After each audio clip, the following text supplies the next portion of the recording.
Hello students and welcome to Ambition Study Center's online classes. So students, हम लोगों ने पिछले क्लास में इंस्क्राइब्ड एंगल थ्योरम पढ़ा. इंस्क्राइब्ड एंगल थ्योरम से जुड़ी हुई उसकी कॉरोलरीज पढ़ी. कॉरोलरीज पढ़ने के बाद में हमने एक नया टॉपिक पढ़ा था साइक्लिक क्वाड्रिलेटरल. ऐसा क्वाड्रिलेटरल जिसके चारों वर्टाइसेस सर्कल पर आते हो, ऐसे क्वाड्रिलेटरल को हम लोग साइक्लिक क्वाड्रिलेटरल बोलते हैं. और उसका हम लोगों ने एक साइक्लिक क्वाड्रिलेटरल का थ्योरम भी पढ़ा था, एक प्रॉपर्टी भी पढ़ी थी कि जो अपोजिट एंगल्स होते हैं साइक्लिक क्वाड्रिलेटरल के वो होते हैं सप्लीमेंट्री. वो होते हैं सप्लीमेंट्री, यानी opposite angles of cyclic quadrilateral are supplementary. Opposite angles of cyclic quadrilateral are supplementary, यानी अगर मैं कोई साइक्लिक क्वाड्रिलेटरल लेता हूं तो उसके अपोजिट एंगल सप्लीमेंट्री होते हैं. साइक्लिक क्वाड्रिलेटरल कैसा रहेगा? जिसके चारों वर्टाइसेस कहां पर हो? जिसके चारों वर्टाइसेस सर्कल के ऊपर में आ रहे हो. ये क्वाड्रिलेटरल PQRS है, इसके चारों वर्टाइसेस सर्कल के ऊपर में आ रहे हैं, तो इसके जो अपोजिट एंगल्स रहेंगे PQR प्लस PSR 180 रहेगा. PQR प्लस PSR 180 डिग्री रहेगा. आराधन में थोड़ा सा आपका कट रहा होगा, ये मैं एडजस्ट कर लेता हूं, ठीक है. ये देखो PQR प्लस PSR 180 है, या फिर ऐसा angle SPQ plus angle SRQ. Opposite angles कैसे रहते हैं? सप्लीमेंट्री रहते हैं. हम लोगों ने पिछले लेक्चर में इस चीज को प्रूव किया है कि opposite angles of cyclic quadrilateral are supplementary. आज हम लोग उससे रिलेटेड इस साइक्लिक क्वाड्रिलेटरल की इस प्रॉपर्टी पर डिपेंडेंट कॉरोलरी पढ़ने वाले हैं. कॉरोलरी का हमें प्रूफ नहीं दिया है और इसीलिए ये हमारे पेपर में भी नहीं आएगा कॉरोलरी का प्रूफ. इसका प्रूफ हम लोगों ने पिछले लेक्चर में ही देखे.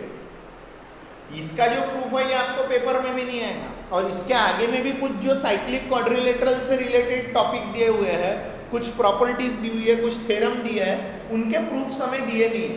तो वो जो प्रूफ दिए नहीं है वो पेपर में पूछे नहीं जाते. तो ठीक है, ये जो साइक्लिक क्वाड्रिलेटरल थ्योरम है, इस साइक्लिक क्वाड्रिलेटरल थ्योरम पर डिपेंडेंट है उसकी एक कॉरोलरी. कॉरोलरी यानी एक छोटी प्रॉपर्टी, एक प्रॉपर्टी जो किस पर डिपेंडेंट है, किसके वजह से हमें मिली है? साइक्लिक क्वाड्रिलेटरल थ्योरम के वजह से हमें वो प्रॉपर्टी मिली हुई है. आराधन में तो अब हम लोग देख रहे हैं कि ये प्रॉपर्टी क्या है. ठीक है, मैं थोड़ा एंगल एडजस्ट कर लेता हूं.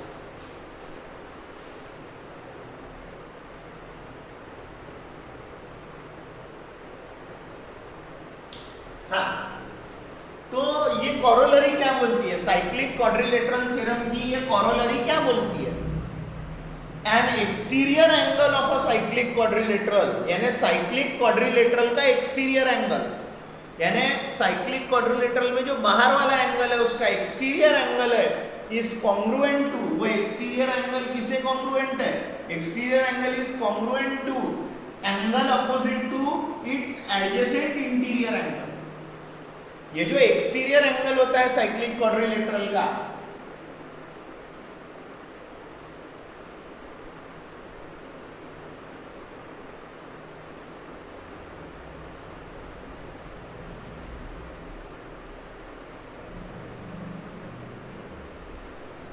देखो ये एक साइक्लिक क्वाड्रिलेटरल है cyclic quadrilateral. ABCD is a cyclic quadrilateral, है साइक्लिक क्वाड्रिलेटरल. तो ये जो ABCD साइक्लिक क्वाड्रिलेटरल है, इसका एक्सटीरियर एंगल कौन है? Angle BCE is the exterior angle. कैसा एंगल है वो? एक्सटीरियर एंगल है. और एक्सटीरियर एंगल कैसा रहता बोले? इसका जो एक्सटीरियर एंगल रहता बोले, वो एक्सटीरियर एंगल कैसा रहता? एंगल जो एक्सटीरियर है, बाहर वाला जो एक्सटीरियर एंगल है, is congruent to angle opposite to its interior adjacent angle. Adjacent interior angle. इस BCE एंगल के लिए इसका एडजेसेंट इंटीरियर एंगल कौन सा है? एडजेसेंट इंटीरियर एंगल BCD है। ये देखो ना, BCE एक्सटीरियर एंगल के लिए, BCD एडजेसेंट इंटीरियर एंगल है। एडजेसेंट इंटीरियर एंगल को जो अपोजिट एंगल रहेगा, एडजेसेंट इंटीरियर एंगल को जो अपोजिट एंगल रहेगा उसे इक्वल रहेगा बोले exterior angle of a cyclic quadrilateral. An exterior angle of a cyclic quadrilateral is congruent to the angle opposite to its adjacent interior angle, is equal to the angle opposite to its adjacent interior angle. इस exterior angle को adjacent interior ये है, adjacent interior का opposite angle कौन सा है ये, यानी ये angle BCE is equals to हमें दिखाना है DAB। वैसे इसका प्रूफ हमें बुक में नहीं दिया है, लेकिन मैं समझने के लिए इसका प्रूफ भी आप लोगों को करवा दे रहा हूँ, ठीक है। इसका प्रूफ भी आप लोगों को करवा दे रहा हूँ, ठीक है। चलो, तो टू प्रूफ ये है हम लोगों का। अब हम लोग प्रूफ करेंगे इसका किसकी मदद से, इसका प्रूफ करेंगे हम लोग साइक्लिक क्वाड्रिलेटरल थ्योरम की मदद से। देखो, ये जो BCE है, BCE और एंगल BCD ये लीनियर पेयर बना रहे,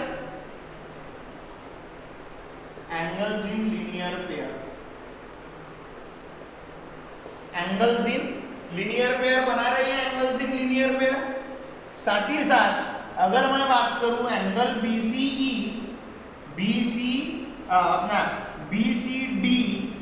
BCD और DAB, BCD और DAB अपोजिट एंगल्स है, BCD और DAB अपोजिट एंगल्स है साइक्लिक, अपोजिट एंगल्स है तो कैसे रहते हैं, इक्वल रहते हैं साइक्लिक क्वाड्रिलेटरल के। अब बाय साइक्लिक क्वाड्रिलेटरल थ्योरम, ये साइक्लिक क्वाड्रिलेटरल थ्योरम बोलता अपोजिट एंगल्स कैसे रहते, सप्लीमेंट्री रहते। BCD प्लस DAB सप्लीमेंट्री है। फ्रॉम 1 और 2 से हमें क्या मिल रहा, 180 है, इधर साइड भी 180 है, यानी लेफ्ट हैंड साइड दोनों की कैसी रहेंगी, सेम। दोनों की लेफ्ट हैंड साइड कैसी रहेंगी, सेम। मैं इधर लिखता हूँ, ये आगे इधर बढ़ा रहा हूँ, आप लोग बराबर स्क्रीनशॉट करना। फ्रॉम 1 and 2 we get क्या मिल रहा 1 और 2 से, BCE plus BCD is equals to BCD plus DAB। दोनों की राइट हैंड साइड इक्वल है ना। ये देखो, ये BCD कैंसिल, क्योंकि ये इधर आके माइनस ही होने वाला था, प्लस एंगल BCD इधर आके माइनस एंगल BCD बन के BCD के साथ में कैंसिल हो गया रहता। तो आ गया है BCE is equals to DAB। BCE exterior angle है और DAB उस एक्सटीरियर एंगल के लिए जो एडजेसेंट इंटीरियर एंगल था, उस एडजेसेंट इंटीरियर एंगल का अपोजिट है, उस एडजेसेंट इंटीरियर का अपोजिट है। और वही बोल रहा है theorem, the exterior angle of a cyclic quadrilateral is congruent to the angle opposite to its adjacent interior angle, is equal to the angle opposite to its adjacent interior angle। ये adjacent interior angle को ये opposite angle है। आ रहा ध्यान में, BCE is equals to DAB, BCE is equals to DAB, therefore करके theorem का statement. वैसे इसका प्रूफ दिया नहीं है तो आपको पूछेगा नहीं, लेकिन जो स्टूडेंट है जो अच्छी कड़ी मेहनत कर रहे हैं, लिख के रखो, काम आता। और जो थ्योरम का मैंने प्रूफ नहीं भी बताया, उसका थ्योरम का प्रूफ भी ढूंढने की खुद होकर कोशिश करो, बहुत फायदे में रहोगे, बहुत आगे बढ़ोगे, ठीक है। तो ये था थ्योरम, आप लोग अपने समझने के लिए स्क्रीनशॉट कर लो। फिर मैं बताता हूँ, ये कॉरोलरी हो गई। कॉरोलरी क्या है, हम लोगों ने देखो ना साइक्लिक क्वाड्रिलेटरल थ्योरम का यूज करके एक नई प्रॉपर्टी हम लोगों ने साइक्लिक क्वाड्रिलेटरल की हमने प्रूव करे। वो किसकी मदद लेके करे, साइक्लिक क्वाड्रिलेटरल थ्योरम की मदद लेके करे। इसीलिए इस थ्योरम को क्या बोला जाता है, कॉरोलरी ऑफ साइक्लिक क्वाड्रिलेटरल। आराधन में कि जो एक्सटीरियर एंगल होता है वो इक्वल होता है एडजेसेंट इंटीरियर एंगल के अपोजिट एंगल को। आरएन में ये है, ठीक है। अब साइक्लिक क्वाड्रिलेटरल थ्योरम का कॉन्वर्स का भी हमें स्टेटमेंट दिया। कॉन्वर्स उल्टा, जो साइक्लिक क्वाड्रिलेटरल थ्योरम था उसका कॉन्वर्स यानी उसका उल्टा। साइक्लिक क्वाड्रिलेटरल थ्योरम का थ्योरम क्या बोलता था कि अगर कोई क्वाड्रिलेटरल साइक्लिक है, if the quadrilateral is cyclic quadrilateral then the opposite angles are supplementary. अगर कोई क्वाड्रिलेटरल साइक्लिक क्वाड्रिलेटरल है तो साइक्लिक क्वाड्रिलेटरल के अपोजिट एंगल्स सप्लीमेंट्री होते हैं। The opposite angles of cyclic quadrilateral are supplementary, यानी क्वाड्रिलेटरल साइक्लिक है तो उसके अपोजिट एंगल सप्लीमेंट्री होते हैं। कॉन्वर्स क्या बोलेगा, इफ किसी क्वाड्रिलेटरल के अपोजिट एंगल सप्लीमेंट्री है, if the opposite angles of a quadrilateral are supplementary then the quadrilateral is a cyclic quadrilateral। वही है, देखो, if a pair of यानी पेयर यानी जोड़ी, if a pair of opposite angles of a quadrilateral are supplementary is are if a pair of opposite angles of a if a pair of opposite angles of a quadrilateral are supplementary, यानी एक मेरे पास में quadrilateral है, मान के चलो ये क्वाड्रिलेटरल है ए बी सी डी और ए प्लस सी 180 आ रहा है, तो ये क्वाड्रिलेटरल साइक्लिक रहेगा। यानी ये जो वर्टाइसेस है ये वर्टाइसेस सर्कल के ऊपर आएंगे, ये वर्टाइसेस जो है वो सर्कल के ऊपर में आएंगे और ये क्वाड्रिलेटरल कैसा रहेगा, साइक्लिक रहेगा, साइक्लिक क्वाड्रिलेटरल रहेगा। यानी अगर किसी भी क्वाड्रिलेटरल के अपोजिट एंगल की कोई भी एक पेयर सप्लीमेंट्री आ जाती है, if a pair of quadrilateral is supplementary, if a pair of opposite angles, if a pair of opposite angles of a quadrilateral is supplementary are supplementary then that quadrilateral is a cyclic quadrilateral. समझ में आ रहा? तो उल्टा, ये statement का उल्टा है। इसको अगर मैं डायग्रामेटिक वे में भी समझाने आप लोगों को जाता हूं, अगर मैं इसको डायग्रामेटिक वे में भी समझाने के लिए जाता हूं, तो भाई अगर मेरे पास में ये चार वर्टाइसेस है जो मिलके क्या बना रहे हैं, एक क्वाड्रिलेटरल बना रहे हैं और इसके अपोजिट एंगल सप्लीमेंट्री है, angle A plus angle C 180 है, या फिर ये नहीं तो angle B plus angle D supplementary है, तो ये क्वाड्रिलेटरल कैसा रहेगा, साइक्लिक रहेगा। तो ये क्वाड्रिलेटरल कैसा रहेगा, साइक्लिक क्वाड्रिलेटरल रहेगा। यानी ये जो है A B C D is a cyclic quadrilateral,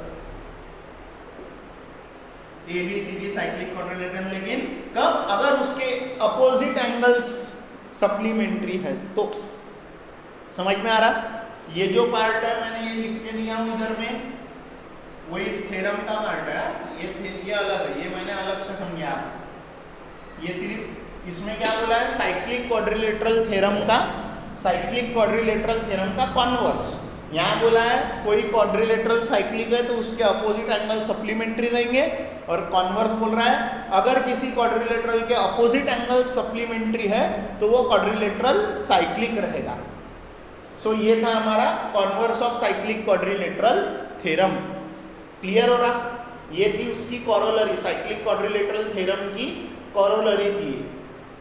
ये साइक्लिक क्वाड्रिलेटरल थ्योरम की कॉरोलरी थी। ये जो अपन ने, ये हम लोगों ने पिछले ही लेक्चर में प्रूव किए इसको। ये कॉरोलरी आज देखे, और एक नया ये जो है ये साइक्लिक क्वाड्रिलेटरल थ्योरम का कॉन्वर्स है, जिसका सिर्फ स्टेटमेंट हम लोगों को ध्यान में रखना है। स्टेटमेंट ध्यान में रखना है, ध्यान में आ रहा? अच्छे से करोगे तो काम जमेगा, क्योंकि इस पर भरपूर क्वेश्चन आएंगे। ये जितनी प्रॉपर्टी और जितना थ्योरी हम लोग पढ़ रहे हैं पिछले 2 लेक्चर से, ये बहुत महत्वपूर्ण पार्ट है इस लेसन का।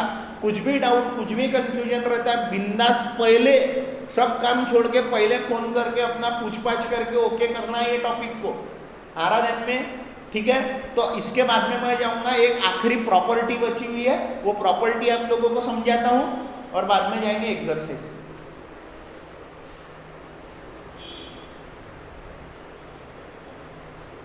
देखो स्टूडेंट, ये एक इंपॉर्टेंट थ्योरम है जो हम लोगों को दिया है। अब वो थ्योरम क्या बोलता है, इसका प्रूफ हमें नहीं देखना है, मतलब समझना है।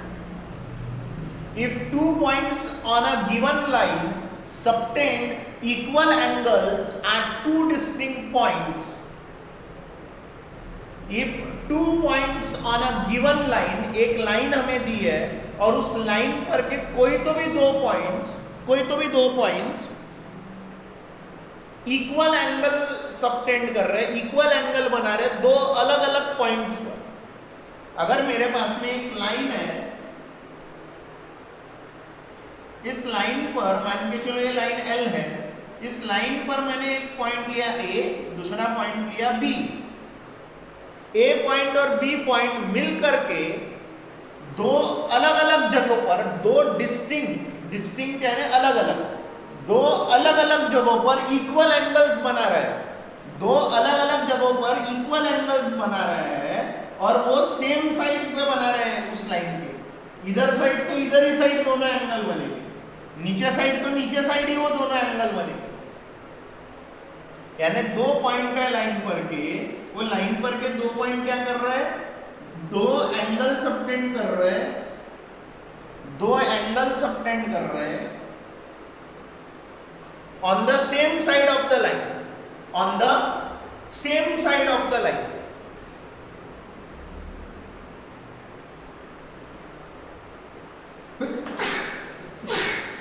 एक्सक्यूज मी, ठीक है। यानी क्या हो रहा है, ये जो लाइन L है, इस लाइन L पर दो पॉइंट्स है, these 2 points,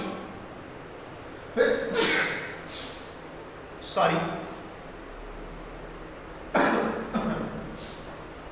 if 2 points on a given line, एक लाइन हमारे पास गिवन है, उस पर के दो points subtend equal angles eight 2 distinct point, दो अलग अलग पॉइंट पर इक्वल एंगल बना रहे हैं। ये एंगल जितने का है वही ये भी एंगल उतने ही डिग्री का है।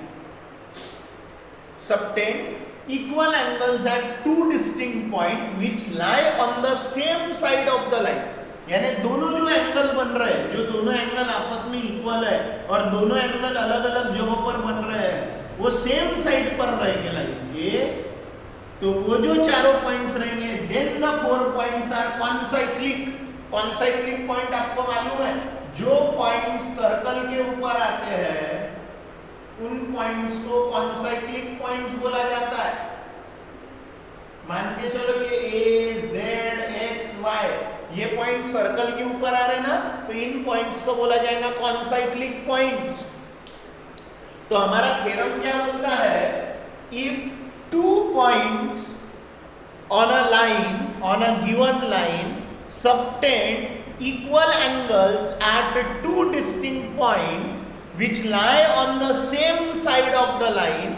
same side of the line का मतलब क्या है, लाइन के ऊपर साइड तो दोनों एंगल ऊपर साइड ही बनेंगे, लाइन के नीचे तो दोनों एंगल नीचे ही बनेंगे। एक ही तरफ दोनों एंगल बन रहे हैं, दोनों अलग अलग पॉइंट पे बन रहे हैं, तो वो जो चारों पॉइंट रहेंगे, यानी वो 2 पॉइंट जो लाइन पर है वो, और 2 पॉइंट यानी जहां पर एंगल बन रहा है वो पॉइंट, ये चारों पॉइंट कॉन्साइक्लिक रहेंगे। कॉन्साइक्लिक का मतलब क्या है, कॉन्साइक्लिक का मतलब क्या है, ये चारों पॉइंट कॉन्साइक्लिक है, इसका मतलब क्या है, ये चारों पॉइंट कॉन्साइक्लिक है, इसका मतलब क्या है, ये चारों पॉइंट सर्कल पर आ रहे हैं, ये चारों पॉइंट सर्कल पर आएंगे, ये चारों पॉइंट सर्कल पे आएंगे। यानी क्या बोला गया हमें, ये लाइन L है, लाइन L पर ये 2 पॉइंट है और ये दोनों पॉइंट ने 2 डिस्टिंक्ट अलग अलग जगहों पर, दोनों अलग अलग जगहों पर क्या बनाए, एंगल्स बनाए, वो एंगल्स आपस में इक्वल है। यानी एंगल APB वो इक्वल है एंगल AQB को, दोनों angle on the same side of the line है। लाइन के सेम ही साइड पर है, दो डिस्टिंक्ट अलग अलग पॉइंट P और Q पर है और ये एंगल कैसे आपस में इक्वल है, तो points A, B, P and Q are concyclic. Concyclic यानी वो चारों पॉइंट सर्कल पर आएंगे, वो चारों पॉइंट सर्कल पर आएंगे। ये थ्योरम क्या बोलता है, मैं फिर से बताता हूं। अगर मेरे पास में ये लाइन है M और इस पर मैंने दो पॉइंट लिए E और F पॉइंट ने लाइन के एक साइड पे, कोई भी एक साइड पे, मैं बोलता नीचे वाले साइड पे लेता हूं, ये एक एंगल बनाया, हाँ, और फिर ये E और F पॉइंट ने दूसरा एंगल बनाया, दो अलग अलग एंगल बनाए। अब हो रहा क्या है, ये जो EPF एंगल है ये इक्वल है EQF एंगल को, यानी ये एंगल अगर 30 डिग्री का है तो ये भी एंगल 30 डिग्री का है, यानी ये दोनों एंगल इक्वल है। और ये किसने बनाए हैं, दो पॉइंट्स ने बनाए हैं लाइन पर के, और वो दोनों पॉइंट्स ने दो अलग अलग जगहों पर वो एंगल बनाए हैं, लाइन के सेम साइड पे बनाए हैं। तो ये जो चारों पॉइंट्स रहेंगे ये कैसे रहेंगे, कॉन्साइक्लिक। ये चारों पॉइंट सर्कल के ऊपर आएंगे, ये चारों पॉइंट सर्कल के ऊपर में आएंगे। ये थ्योरम बोलता है, समझ में आ रहा, ये थ्योरम बोलता है। इसका यूज करना है अपने को कि दो पॉइंट्स लाइन पर के, लाइन के एक साइड दो अलग अलग जगह पर, लाइन के एक साइड दो अलग अलग जगह पर इक्वल एंगल बना रहे, तो चारों पॉइंट्स कैसे रहेंगे, कॉन्साइक्लिक रहेंगे। समझ में आ रहा, ये है वो थ्योरम, कॉन्साइक्लिक रहेंगे। कॉन्साइक्लिक रहना यानी कॉन्साइक्लिक रहना है ना, ये जो चारों पॉइंट के ऊपर से सर्कल जाएगा, ये चारों पॉइंट के ऊपर से सर्कल जाएगा एक कोई तो आराधन में। सो ये है हमारा थ्योरम, जिस थ्योरम का हम बोलेंगे ये एक प्रॉपर्टी है, जिस प्रॉपर्टी का यूज करके हम लोगों को क्वेश्चन सॉल्व करने पड़ सकते हैं। तो कई सारी चीजें अभी हम लोगों ने पढ़ ली है, इंस्क्राइब्ड एंगल थ्योरम, उसकी कॉरोलरीज, कॉरोलरीज के बाद में साइक्लिक क्वाड्रिलेटरल क्या होता है, cyclic quadrilateral theorem, corollary of cyclic quadrilateral theorem, converse of cyclic quadrilateral theorem, और उसके बाद में ये थ्योरम। और अब सॉल्व करेंगे हम लोग क्वेश्चन जो कि हमको एक्सरसाइज में दिए हुए हैं।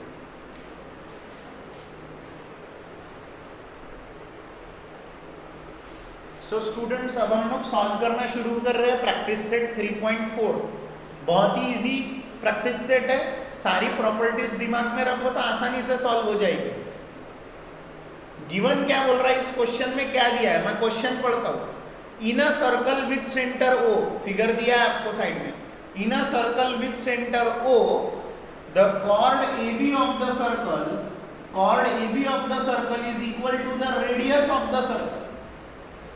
Cord AB of the circle is equal to the radius of the circle. जो कॉर्ड AB है वो सर्कल की रेडियस को इक्वल है। तो हमें पूछा गया है एंगल AOB बताओ, AOB सेंट्रल एंगल है इस आर्क AB के लिए। एंगल ACB बताओ, ACB ने आर्क AB को इंटरसेप्ट किया है।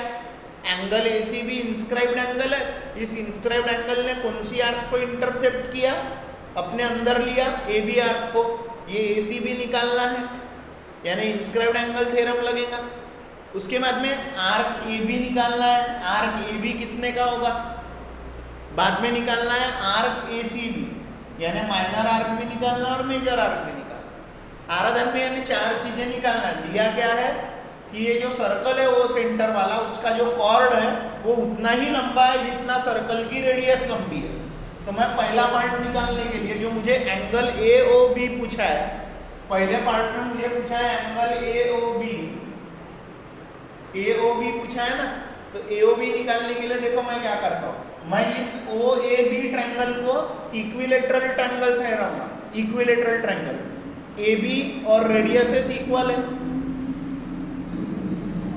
Chord AB is equals to segment OA is equals to segment OB। Given है ये पार्ट। गिवन में क्या है? Chord is equal to radii of the circle. Radii of the circle यानी ट्रायंगल OAB की तीनों साइड सेम है। AB, OA, OB ये तीनों सेम है। Therefore triangle OAB is an equilateral triangle। Equilateral triangle है। इक्विलेटरल ट्रायंगल ये इसी वजह से जो एंगल AOB रहेगा वो रहेगा 60 degree.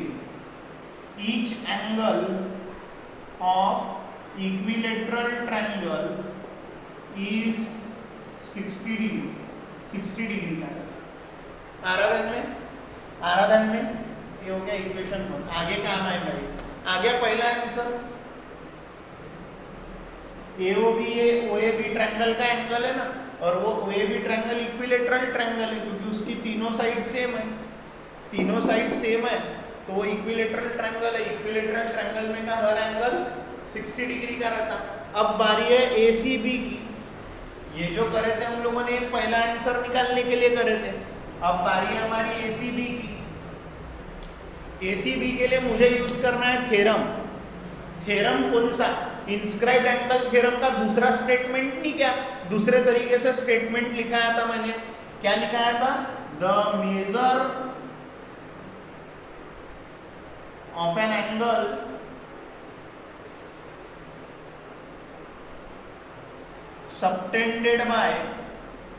subtended by the arc on the circle, the measure of an angle subtended by the arc on the circle is half of an angle subtended by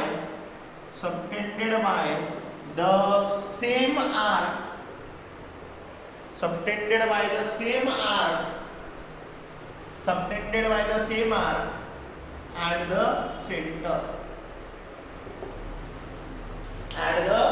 center। यानी जो मेजर ऑफ जो ये देखो ये arc AB है, ये arc AB ने circle के ऊपर में कौन सा एंगल सबटेंड किया? Angle ACB। तो जो एंगल ACB का मेजरमेंट है जो एक आर्क AB ने ऑन द सर्कल सबटेंड किया is half of the angle subtended by the same arc at the centre. यानी जो सेंट्रल एंगल रहेगा उसका हाफ रहेगा ये वाला angle ACB is half of angle AOB, half into 60 degree यानी ये हो गया 30 डिग्री। आराधन में क्लियर हो रहा? यस थ्योरम इंस्क्राइब्ड एंगल का दूसरे तरीके से लिखा गया स्टेटमेंट पिछले लेक्चर में पढ़ाया था, उसको भी ऊपर में भी मेहनत करने बोला था, वो भी लर्न करना था। उसको समझ लो, जो समझ के करेगा उसको याद नहीं रखना पड़ेगा। जो एक आर्क है, एक आर्क ने ऑन द सर्कल एंगल बनाया और उसी आर्क ने सेंटर पे एंगल बनाया। तो जो सेंटर पे जो एंगल बना उसका आधा होता है वो एंगल जो ऑन द सर्कल बनाया सेम आर्क, उसी आर्क के मिल गया। ACB निकालना था, इंस्क्राइब्ड एंगल निकालना था। अब तीसरी बारी है आर्क AB निकालना। आर्क AB और सेंट्रल एंगल इक्वल रहेगा। Measure arc AB is equals to central angle by definition of minor arc. Minor arc की डेफिनेशन दिमाग में लाओ। जितने डिग्री का सेंट्रल एंगल होता है उतने ही डिग्री का क्या होता है? माइनर आर्क भी होता है, करस्पॉन्डिंग माइनर आर्क। तो AOB 60 का है तो AB 60 का है। अब चाहिए हमें ACB चाहिए। आपको एक चीज दिखी रही होगी, measure arc ACB plus measure arc A B is equals to 360 degree. दोनों आर्क मिला करके दोनों आर्क का एडिशन 360 डिग्री है। Measure arc A C B plus measure arc A B is equals to 360 degree. Reason है, reason क्या है? They form complete circle, they form complete circle. देख लो ACB प्लस AB पूरा सर्कल बना रहे ना। अब आर्क AB कितने का है? आर्क AB कितने का है? 60 डिग्री का बाय 2। तो जो मेजर आर्क ACB रहेगा वो रहेगा 360 माइनस 60 यानी 300। देयरफॉर आखिरी में जो आंसर आएगा उसमें चारों चीजें लिखी हुई रहेगी। पहले का आंसर, दूसरे का आंसर, तीसरे का आंसर, चौथे का आंसर। उसकी आदत डाल लो आखिरी में आंसर लिखने की, नहीं तो मार्क कम आएंगे। इसकी बारी पक्की है। आप लोग समझ के आखिरी में आंसर चारों भी जो आए वो लिखना है। आया ध्यान में? सारी प्रॉपर्टीज का हम लोगों ने यूज किया। जो सही दिमाग से करेगा उसी को जमेगा। देखो ये तीनों साइड सेम थी इस ट्रायंगल की। ये कॉर्ड ए बी ओ ए और ओ बी सेम है, दिया है हम लोगों को। गिवन में ये बोला है कि chord is equal to the radius of the circle. इसी वजह से ये जो ओ ए बी ट्रायंगल हो गया इक्विलेटरल हो गया, और उसका हर एक एंगल कितने का रहता है? इक्विलेटरल का 60 डिग्री का रहता है। फिर दूसरा निकालना था तो थ्योरम यूज करें। ये थ्योरम का स्टेटमेंट लिखा, स्टेटमेंट लिख के फिर इसको लिखा। समझ करके करोगे तो डेवलपमेंट होगा, ना समझी से करोगे तो हार्ड लगेगा। थोड़ा ध्यान दो, मेहनत करो। नहीं समझ में आता है 10 बार पूछो, लेकिन अच्छे से करो।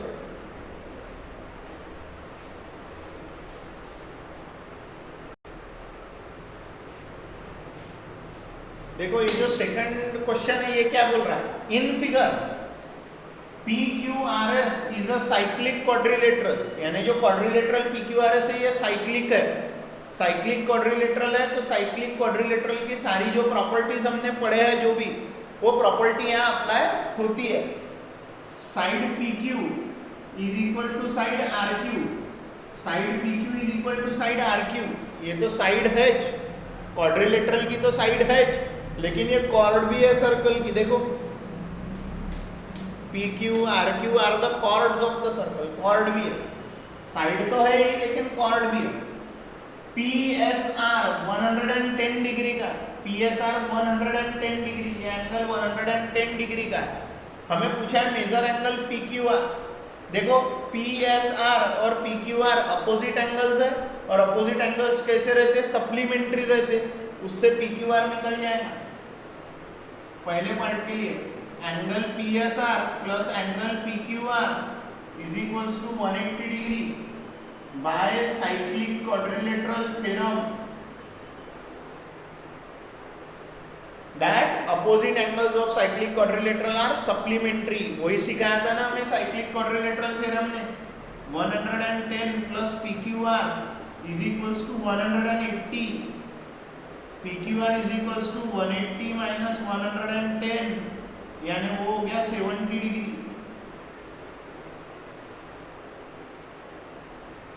तो जो PQR आ गया वो आ गया 70 डिग्री का। PQR एंगल आ गया 70 डिग्री का। अब बारी है मेजर आर्क PQR की।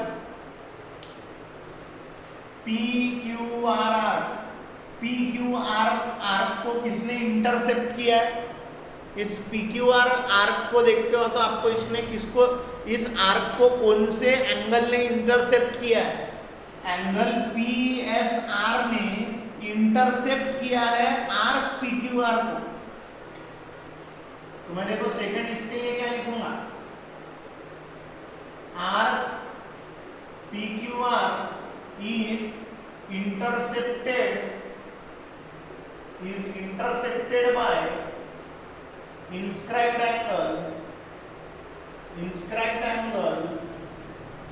angle PSR। Therefore जो PSR रहेगा वो हाफ रहेगा measure arc P Q R के। ये मुझे किसने सिखाया? ये सिखाया हमें इंस्क्राइब्ड एंगल थ्योरम ने। By inscribed angle theorem, inscribed angle theorem ने सिखाया the measure of an inscribed angle is half of the arc intercept by it. The measure of the inscribed angle is half of the arc intercepted by it, is half of the arc intercepted by it. PSR है 110 into half into measure arc PQR, तो 110 into 2 is equals to measure arc PQR। measure arc PQR जो है वो कितना हो गया 0 to 220 degree. कितने degree आ गई? PQR जो आर्क है PQR आर्क वो आ गई 220 डिग्री। उसके लिए हमको इंस्क्राइब्ड एंगल थ्योरम का यूज करना पड़ा। अब बारी है QR आर्क निकालना है मुझे मेजर आर्क QR। अब देखो यहाँ पर क्या करना पड़ेगा मेरे को। देखो ये दिया है PQ is equals to RQ, यानी PQ is equals to RQ दिया है। PQ and RQ are the chords of the circle, और वो दोनों कॉर्ड कैसी है? कॉर्ड कॉन्ग्रुएंट है ना। Arcs corresponding to congruent chords are congruent. Arcs corresponding to congruent chords are congruent. PQ chord और RQ कॉर्ड इक्वल है। PQ chord को करस्पॉन्डिंग आर्क कौन सी है? PQ आर्क है। RQ कॉर्ड को करस्पॉन्डिंग आर्क कौन सी है? आर्क RQ है। तो कॉर्ड्स इक्वल है तो करस्पॉन्डिंग आर्क्स भी इक्वल रहेंगे। तो देखो मैं तीसरे पार्ट के लिए क्या कर रहा हूं। तीसरे पार्ट के लिए मैं बोलूंगा, तीसरे पार्ट के लिए जिसमें मेरे को ये दिखाना है आर्क QR का मेजरमेंट निकालना है, जिसके लिए मैं मदद ले रहा हूं chord PQ is equals to chord QR। Chord PQ is equal to chord QR given है। ये है गिवन, इक्वल है करके। Therefore arc PQ is equals to arc QR। Arcs corresponding to congruent chords are congruent। arcs corresponding to congruent chords are congruent। जो arcs correspond congruent chords को congruent है, ये जो chords है, जो chords अगर इक्वल हो गई तो उनके करस्पॉन्डिंग आर्क्स भी इक्वल होती है। Arcs corresponding to congruent chords are congruent, यानी ये कॉर्ड इक्वल है आपस में, तो ये करस्पॉन्डिंग आर्क्स भी जो है PQ और QR इक्वल है। तो अब देखो मैं क्या लेता हूँ, let measure arc PQ is equals to measure arc QR is equals to x। कितने डिग्री की है भाई ये दोनों? x। ये दोनों कितने डिग्री की है? x। मैंने PQR निकाल के रखा हूँ, इक्वेशन नंबर 1 बोल देता हूँ। मेरे पास में मेजर आर्क PQR है measure arc PQR। Measure arc PQR जो है, मेजर आर्क PQR वो कैसे बना हुआ है? PQR कैसे बना है? PQ plus QR। Measure arc PQ plus measure arc QR बना है, QR से बना हुआ है, यानी x plus x is equals to 220 है। 220 है 220। therefore 2x is equals to 220। सो जो x है वो हो जाएगा 220/2, तो x की वैल्यू आ जाएगी 110। जो x की वैल्यू आ गई वो आ गई 110, यानी PQ आर्क जो है, आर्क PQ जो है, आर्क PQ या आर्क QR x है और x की वैल्यू है 110 degree. 110 degree, therefore measure arc QR is equals to 110। ये हमने इसको x लिए थे, दोनों इक्वल है बोले और दोनों को x लिए और x कैलकुलेट किए। आराधन में क्लियर हो रहा? थोड़ा सा ध्यान देना, बराबर ध्यान से। PQR जो बना है वो PQ प्लस QR से बना है। x plus x is equal to 220, 2x is equal to 220/2, x की value 110 degree, major arc QR is equal to 110 degree. आराधन में क्लियर हो रहा पूरे तरीके से? फर्स्ट सेकंड थर्ड पार्ट हो गया। अब बच गया PRQ निकालना, PRQ मेजरमेंट निकालना। जो PRQ है उसके लिए इंटरसेप्टेड आर्क कौन सी है? PQ है? PRQ उसके लिए इंटरसेप्टेड आर्क कौन सी है? PQ। Arc PQ is a intercepted arc by angle. Arc PQ is intercepted by inscribed angle PRQ. ये जो PQ आर्क है वो किसने इंटरसेप्ट किया? किसने उसको इंटरसेप्ट किया? PRQ एंगल ने। यहाँ पे भी इंस्क्राइब्ड एंगल थ्योरम लगाएंगे और आंसर लेंगे। यहाँ पे भी इंस्क्राइब्ड एंगल थ्योरम लगाएंगे और आंसर लेंगे। ठीक है? QR अगर 110 डिग्री का है तो PQ भी तो 110 डिग्री का है ना। QR अगर 110 डिग्री का है तो PQ भी 110 डिग्री का ही। ठीक है? मैं क्या करता हूँ, इतना पार्ट इरेज करता हूँ, आप लोग कर लो इतने पार्ट का स्क्रीनशॉट, फिर कराता हूँ फोर्थ पार्ट।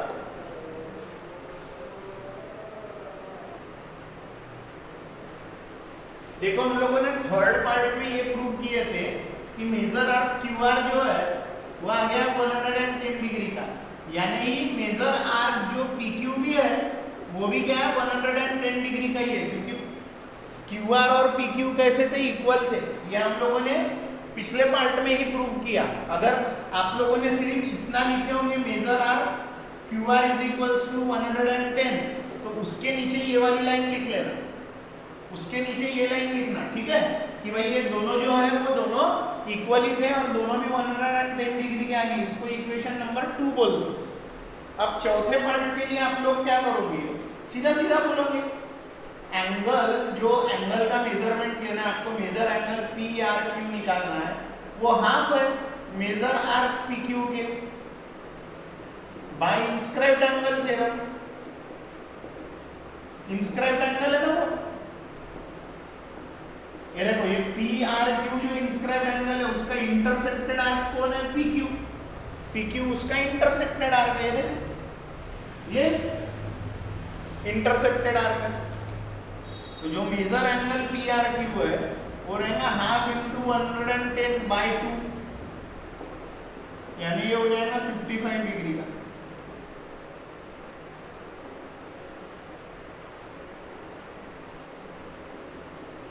आराधन में 55 डिग्री का। क्लियर हो रहा? अब लिखेंगे हम लोग आंसर।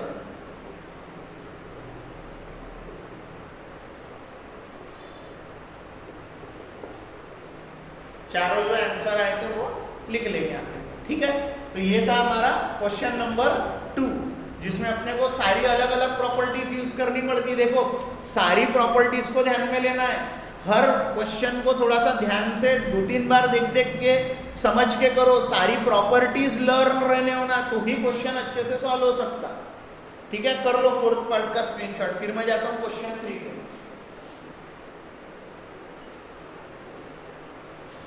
क्वेश्चन 3 बोल रहा है MRPN इज साइक्लिक, यानी अगर मैं ये सर्कल बनाता हूँ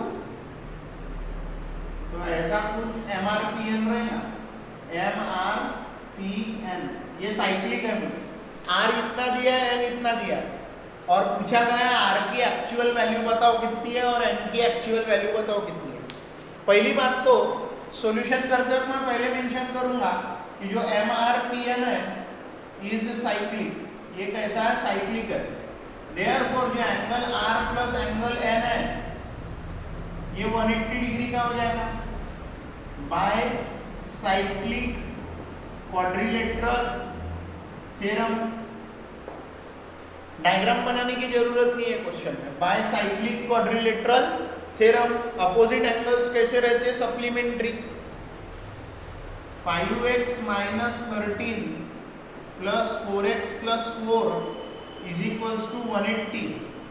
5x minus 13 plus 4x plus 4 is equals to 180 degree.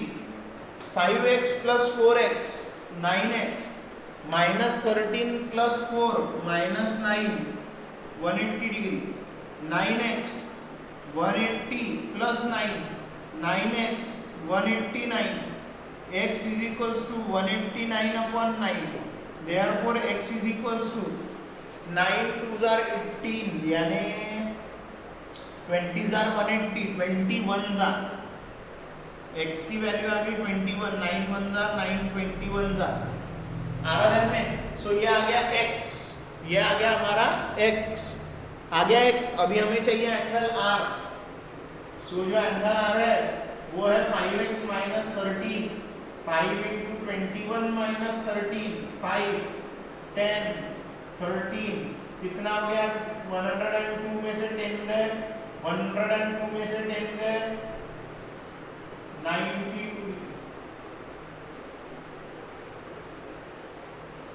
and angle n is equals to angle n कितने का है 4x plus 4 4 into 21 plus 4 यानी ये हो गया 80.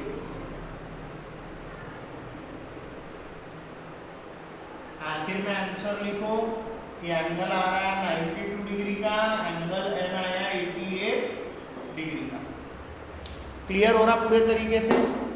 डाउट है कुछ, कंफ्यूजन है कुछ, प्रॉब्लम है कुछ? ठीक है, कर लो इसका स्क्रीनशॉट.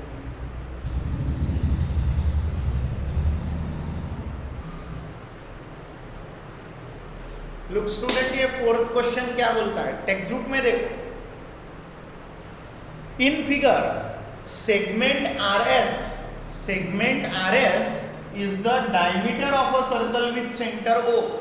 सेगमेंट RS जो है ये डायमीटर है. तो ये जो आधा पार्ट है ये सेमी सर्कल है, ये आधा पार्ट है ये भी सेमी सर्कल है. यानी डायमीटर ने क्या कर दिया, दो सेमी सर्कल ही बनाता है ना diameter. Point T lies in the exterior of a circle. Point T जो है ये सर्कल के बाहर है.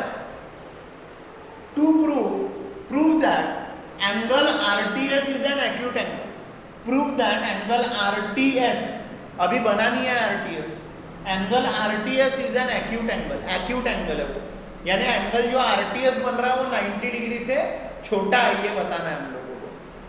हमें दिया ये है RS is the diameter of a circle with center O. Point T lies in the exterior, बाहर है सर्कल के. तो ये जो RTS एंगल बनेगा ये 90 डिग्री से कम का रहेगा, ये बताना है. RTS एंगल 90 डिग्री से कम का रहेगा यानी एक्यूट रहेगा, ये बताना है. इसके लिए हम लोग क्या करेंगे, देखो प्रूव करते वक्त मैं बताता हूँ.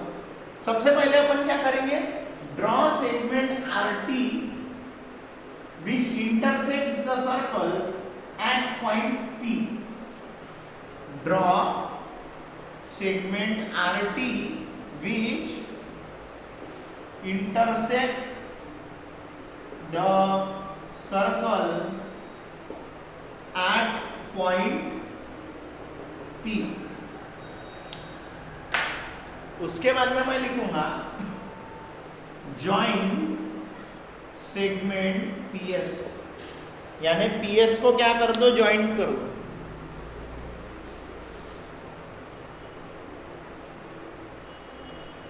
और ये RTS की तो जरूरत ही है हमें. RTS तो चाहिए ही चाहिए, दिखाना ही है. ये तो बना बनाया एंगल है ना, ये तो करना ही पड़ेगा ना, TS तो जोड़ना ही पड़ेगा, तभी तो RTS एंगल तैयार होगा. अब मैं बोलूंगा angle inscribed in a semicircle is a right angle. जो सेमी सर्कल में इंस्क्राइब्ड हुआ एंगल रहता, ये देखो ये सेमी सर्कल में इंस्क्राइब्ड हुआ ये angle, angle RPS. Angle RPS जो है वो कहाँ इंस्क्राइब्ड हुआ, सेमी सर्कल में इंस्क्राइब्ड हुआ ये एंगल. वो सेमी सर्कल में होने वाला है हर एक एंगल, सेमी सर्कल में इंस्क्राइब होने वाला हर एक एंगल कैसा रहता? राइट एंगल रहता। हम लोगों ने प्रॉपर्टी में पढ़े थे ना, angle inscribed in a semi circle is a right angle. इसीलिए एंगल आरपीएस जो रहेगा वो 90 डिग्री का रहेगा। इसी वजह से मैं ये बोलूंगा, इसी वजह से मेरा ये बोलने में आएगा कि segment SP is perpendicular segment RT। Segment SP और सेगमेंट RT परपेंडिकुलर है, और इसीलिए मैं देखो क्या जा रहा हूं, in triangle TPS angle TPS is equals to 90 degree. ये SP परपेंडिकुलर है ना RT को, since SP is perpendicular RT, SP is perpendicular RT, यानी जो P पे बनने वाला एंगल है ये 90 डिग्री का रहेगा। अब मैं करता हूं angle sum property, TPS plus PTS plus TSP is equals to 180 degree. तीनों एंगल TPS, PTS, TSP तीनों एंगलों का प्लस 180 आएगा by angle sum property of triangle. Triangle की जो एंगल सम प्रॉपर्टी है उससे आएगा। देखो TPS 90 डिग्री का, PTS प्लस TSP ये 180 डिग्री, ये 180 90 उधर जाएगा, यानी PTS प्लस TSP ये हो जाएगा 180 minus 90, PTS plus TSP, PTS plus TSP हो जाएगा 90 डिग्री का। यानी क्या हो रहा है, ये अकेला एंगल 90 का है और ये मिला के 90 भर रहा, ये और ये मिला के 90 भर रहा, यानी T एंगल और S एंगल, T एंगल और S एंगल, T एंगल और S एंगल मिला करके 90 भर रहा। तो ये एंगल क्या 90 डिग्री की होगी क्या दोनों? ये दोनों का एडिशन 90 आ रहा, तो क्या अकेला T ही 90 हो जाएगा क्या? अकेला S ही 90 हो जाएगा क्या? क्या ये अकेला T 90 से बड़ा हो जाएगा क्या? ये अकेला S 90 से बड़ा हो जाएगा क्या? दोनों का मिला करके 90 आ रहा है, दोनों का मिला करके 90 आ रहा है। इसका मतलब क्या है कि ये जो अकेला PTS एंगल है ये 90 डिग्री से छोटा है। अकेले अगर PTS को देखोगे तो ये 90 डिग्री से कम है, PTS 90 डिग्री से कम है, यानी ही RTS 90 डिग्री से कम है। क्यों? क्योंकि RP और T कोलिनियर, RP और T कैसे है? कोलिनियर, आराधन में एक ही लाइन में आ रहा है, यानी ये RTS आ गया 90 डिग्री से कम, आ गया 90 डिग्री से कम, therefore angle RTS is an acute angle. आराधन में कैसे करे? तो जो सब नहीं दिया था वो सब ड्रॉ किए, फिर बोले 90 डिग्री का होता है और बाद में कॉन्सेप्ट लगा के आंसर लिए। एक बार अच्छे से देखो, इसको पूरे तरीके से देखो। इंस्क्राइब जो एंगल करके अपन सेमी सर्कल में वो हमेशा 90 डिग्री का होता है। ये एंगल 90 का हो गया, ये एंगल 90 का हो गया, यानी ये जो PS है ये परपेंडिकुलर है RT पर, यानी ये जो TPS ट्रायंगल है इसका ये P एंगल 90 का होगा। फिर मैंने वहाँ के तीनों एंगलों का प्लस किया, वो 180 आया, और उससे मैंने दिखाया कि अकेला PTS ये 90 या 90 से बड़ा नहीं है, वो 90 से छोटा है, 90 से छोटा है, यानी वो क्या है? एक्यूट एंगल है। समझ में आ रहा है? इजी क्वेश्चन है, प्रैक्टिस करोगे तो जम जाएगा।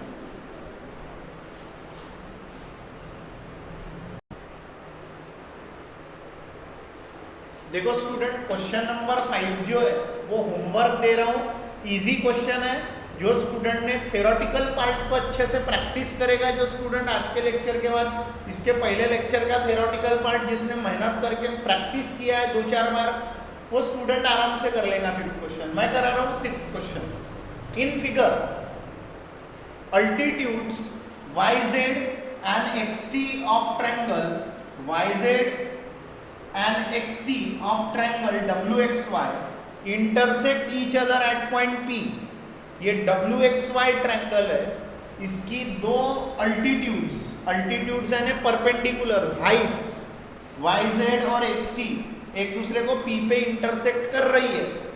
अब अल्टीट्यूड्स है, अल्टीट्यूड्स कैसी होती है, परपेंडिकुलर होती है साइड पर, ये परपेंडिकुलर है, ये परपेंडिकुलर, इधर साइड पे यानी परपेंडिकुलर ही होगी ना, ये परपेंडिकुलर ही है, ठीक है। हमें बोला है WZPT, ये एक साइक्लिक क्वाड्रिलेटरल है, ये दिखाओ बोले quadrilateral WZPT is a cyclic. ये जो WZPT ये एंगल 90 का है, ये एंगल 90 का है। WZPT ये साइक्लिक क्वाड्रिलेटरल है, वो दिखा बोले, आराम से दिखा देंगे। अपोजिट एंगल देखो 90 के, दोनों का सम कितना है ना 180। If one pair of opposite angles of a quadrilateral is supplementary then the quadrilateral is cyclic. Angle WZP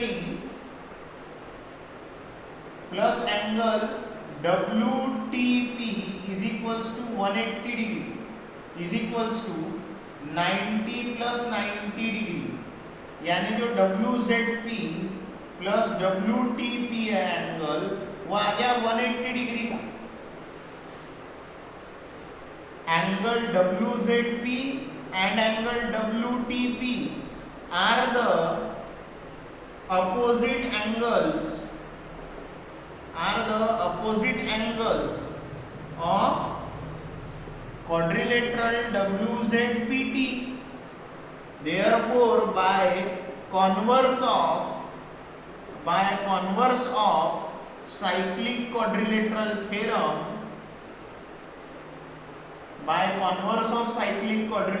theorem,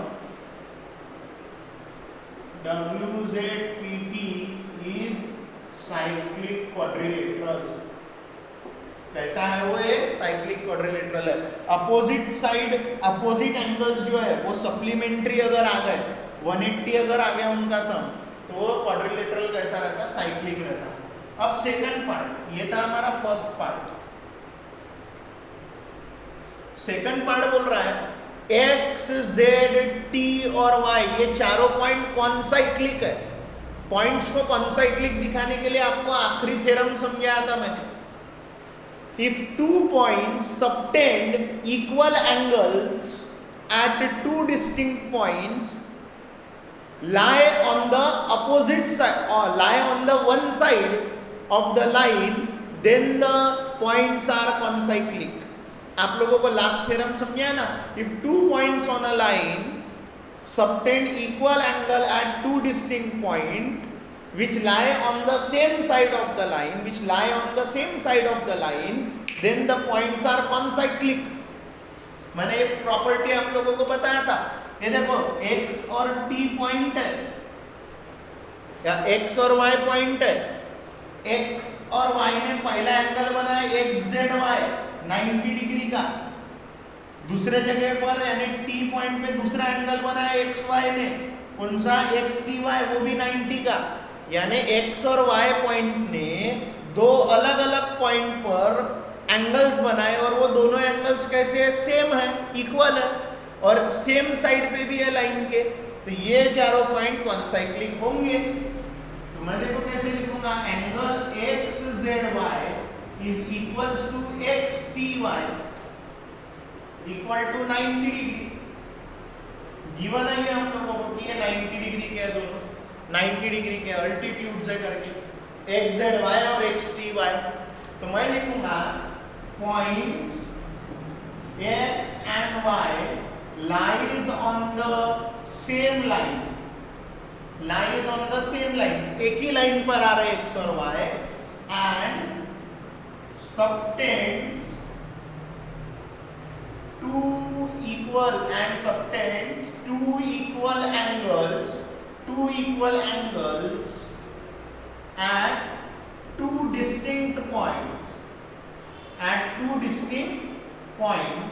at two distinct points, two equal angles at two distinct points on the same side of the line।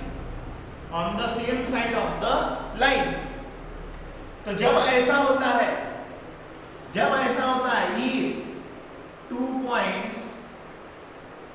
if two points on the line, एक line छोड़ के लिखना है ये वाला। ये तो अपन ने बताया ऐसा हो रहा है कि x और y दो इक्वल एंगल बना रहे दो अलग अलग पॉइंट पे सेम साइड पे। तो अब हम बोलेंगे, अब हम प्रॉपर्टी लिख रहे हैं, 2 points on the line, if 2 points on the line subtend equal angles at two distinct points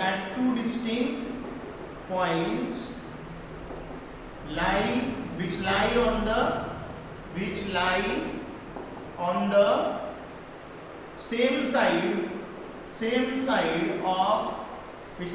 same side of the line, then the points are concyclic। तो points कैसे होते हैं? concyclic होते हैं। therefore points x, z, t, y are concyclic। ये points कैसे है? concyclic। आराधन में तो points कैसे है? concyclic। तो points कैसे है? concyclic। एक्सप्लेनेशन समझ करके करो ये सेकंड। दोनों 90-90 के। प्रॉपर्टी जिसको दिमाग में आएगी वही सॉल्व कर सकता।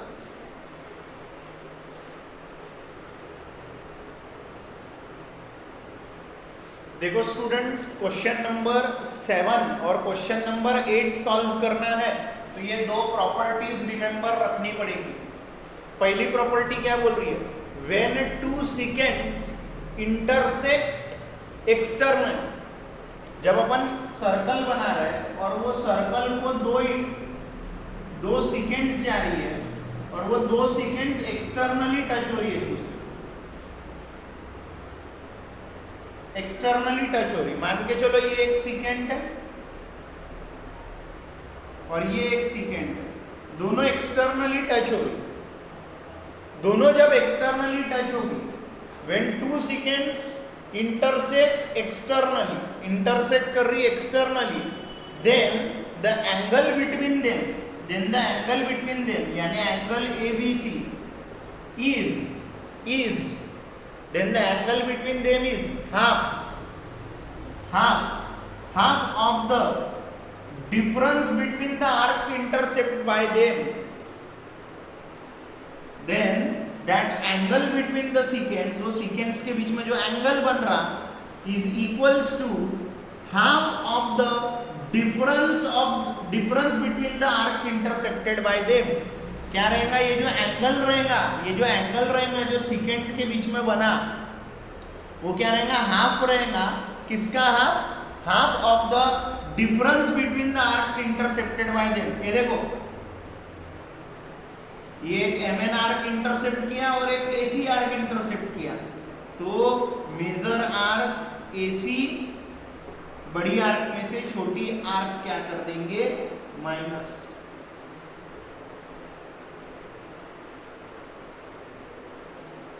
जब दो सीकेंस एक्सटर्नली इंटरसेक्ट कर रही तो उनके बीच में बनने वाला जो एंगल है, then the angle between them is half of the difference between the arcs intercepted by them।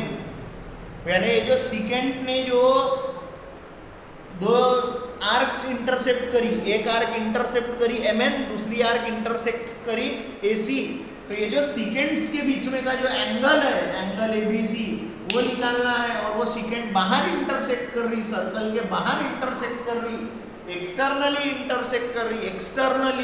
Externally शब्द को डबल अंडरलाइन कर रहा, एक्सटर्नली इंटरसेक्ट कर रही, तो उसका जो मेजर रहेगा is half of the difference between the intercepted arc, ये AC माइनस MN का हाफ आ रहा ध्यान में। और दूसरा ये है when the 2 secants intersect each other internally, यानी जब वो इंटरनली इंटरसेक्ट कर रही, सीकेंड्स बोलो या कॉर्ड्स भी बोल सकते, कॉर्ड्स भी बोल सकते हो। when the two secants or two chords intersect each other, ये सर्कल का सेंटर इधर है, लेकिन ये जो कॉर्ड है ए बी सी डी, ये दोनों जो कॉर्ड है या सीकेंट है, ये क्या हो रही, इंटरनली इंटरसेक्ट हो गई, ये दोनों जो कॉर्ड है या दोनों सीकेंट है वो इंटरनली इंटरसेक्ट हो गई, तो उनके बीच में बनने वाला एंगल यानी एंगल AMD ले लेता हूं।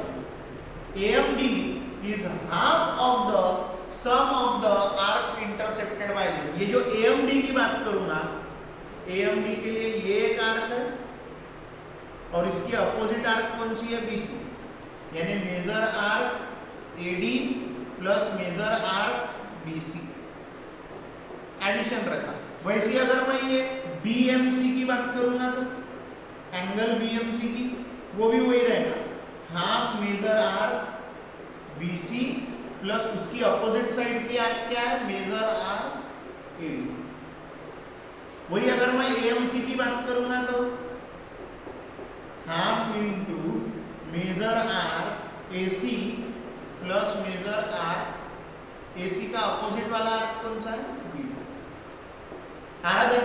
वैसे DMB की बात करूंगा तो half measure arc DB plus measure arc AC। ये निकालना है तो half this plus half this. ध्यान रहे यहाँ कॉर्ड्स इंटरसेक्ट हो रही, यहाँ से नहीं जा रही, वो सेंटर से नहीं जा रही, कॉर्ड है ना। कॉर्ड जब इंटरनली इंटरसेक्ट हो रही या सीकेंड्स जब इंटरनली इंटरसेक्ट हो रही तो ये है प्रॉपर्टी। समझ में आ रहा है, ये प्रॉपर्टी जिसको ध्यान में रहनी वही कर सकता, इंटरनली एक्सटर्नली। ठीक है, ध्यान से देख के स्क्रीनशॉट कर लो।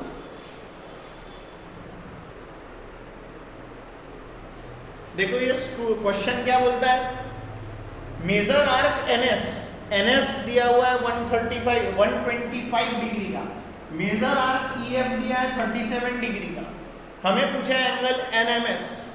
क्या हो रहा है, दो सीकेंट है, NM सीकेंट और MS सीकेंट, दोनों एक दूसरे को इंटरसेक्ट कर रही है एक्सटर्नली, बाहर आकर के इंटरसेक्ट कर रही है।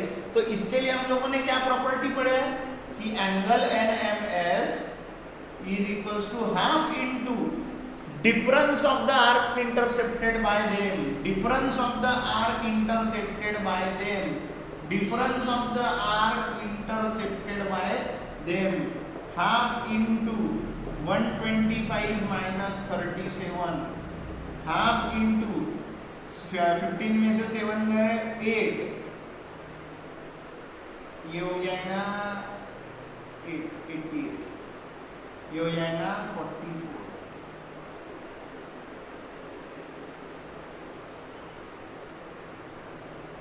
ये प्रॉपर्टी बड़ी इंपॉर्टेंट है, जिनको ये प्रॉपर्टी आती नहीं वो आगे सॉल्व कर ही नहीं सकते क्वेश्चन।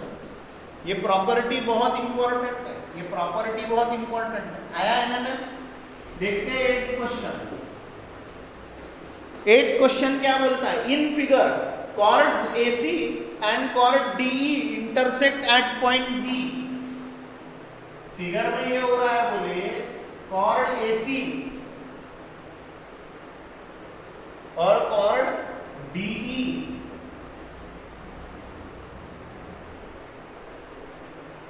इंटरसेक्ट कर रहे हैं, बोले एट पॉइंट B पॉइंट पे इंटरसेक्ट कर रहे हैं, बोले ABE एंगल ABE एंगल कितने का दिया हुआ है, 108 डिग्री का। ABE एंगल दिया 108 डिग्री का। मेजर आर्क AE दिया है 95 का। Measure arc AE 95 degree.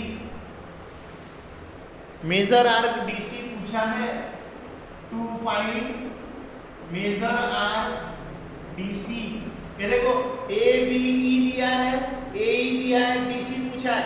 ये देखो ना ABE जो है, ABE इसका मेजरमेंट कैसा लिया जाता है? Half half half measure arc A plus measure arc BC, measure arc A plus measure arc BC लिया जाता है। ऐसे ही लिया जाता है ना, ऐसे ही लिया जाता है ना। कैसे लिया जाता है देखो, angle A B E is equals to half into measure arc A E plus measure arc D C. 108 is equals to half, what is AE? 95 plus measure arc DC। ये देखो ये डिवाइड में 2 है, इक्वल टू भी इधर जाएगा तो जाएगा multiply, 1 into 95 plus measure arc DC 16 1 2 216 95 plus measure arc DC 95 इधर आएगा, मेजर आर्क BC। सो जो मेजर आर्क BC रहेगा वो हो जाएगा 1 और 21 में से 9 जाएंगे तो कितने रहेंगे 12, 120। आ रहा ध्यान में? क्लियर हो रहा पूरे तरीके से? ये इंटरनल एक्सटर्नली इंटरसेक्ट होने वाली प्रॉपर्टी और ये जब सेकेंड इंटरनली इंटरसेक्ट होती वो प्रॉपर्टी से आ रहा। 7वां और 8वां क्वेश्चन साथ में करा दिया हो। इसी के साथ में हमारा ये एक्सरसाइज यहाँ पर फिनिश हो चुका है। अब जो कुछ भी आगे के प्रॉपर्टी हम पढ़ेंगे अगले लेक्चर में। Bye bye.